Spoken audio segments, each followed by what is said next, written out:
दोस्तों, आज भारत ने एक कदम ऐसा चल दिया है जिसकी वजह से चाइना की पूरी दुनिया हिल चुकी है और भारत के इस कदम की वजह से आज चाइना की अकल भी ठीक हो चुकी है और अब चाइना की तरफ से भारत को शांति करने के लिए बोला जा रहा है। दरअसल पूरा मामला कुछ इस प्रकार है कि जब से भारत और चाइना के बीच गलवान घाटी में हिंसक झड़प हुई है, जभी से ही चाइना और भारत के जवान बॉर्डर से पीछे नहीं हटे हैं। गलवान घाटी के इंसिडेंट के बाद भी भारत और चाइना की सेना के बीच कई बार झड़पें हो चुकी है और इन सारी ही झड़पों में हमारे जवानों ने चाइना के सैनिकों को अच्छे से ठोका है। और अब एक रिपोर्ट में बताया जा रहा है कि भारत की तरफ से चाइना से सटी सीमा के पास में 10,000 से भी ज्यादा जवानों को तैनात कर दिया गया है। और भारत की तरफ से ये फैसला इसलिए लिया गया है क्योंकि हाल ही में ही ब्रिटेन की तरफ से एक रिपोर्ट को पब्लिक किया गया है,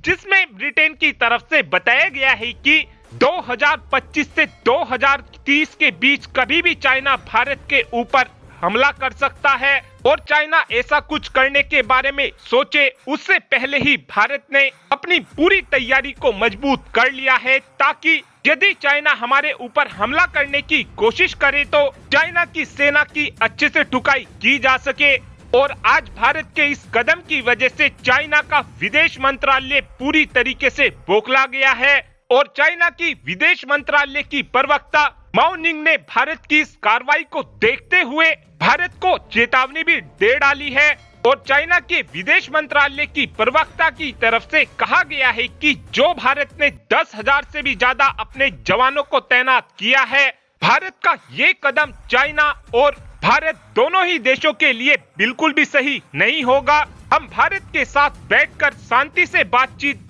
करके बॉर्डर के मसले को सुलझाना चाहते हैं, लेकिन भारत 10,000 से भी ज्यादा जवानों को तैनात कर भारत बिल्कुल भी शांति नहीं करना चाहता है और ये भारत का बिल्कुल भी सही कदम नहीं है। वहीं पर दूसरी तरफ देखा जाए तो इस समय चाइना लगातार इस कोशिश में लगा हुआ है कि कैसे न कैसे भारत की छोटी सी कमी का पता लगा लिया जाए, ताकि भारत के ऊपर हमला कर चाइना भारत की जमीन को भारत से छीन सके। लेकिन अब भारत की जमीन पर कब्जा करने का सपना चाइना का धरा रहने वाला है, क्योंकि अब भारत 62 वाला भारत नहीं रहा है जो आसानी से चुप बैठ जाएगा। अब भारत वो भारत है जो दुश्मन देश के घर में घुसेगा भी और जाकर मारकर भी आएगा। और अब आप ही कमेंट कर बता सकते हैं कि क्या भारत ने 10,000 से भी ज्यादा जवानों को तैनात कर सही किया, हाँ या फिर ना? इस बात का आंसर आप कमेंट बॉक्स में दे सकते हैं।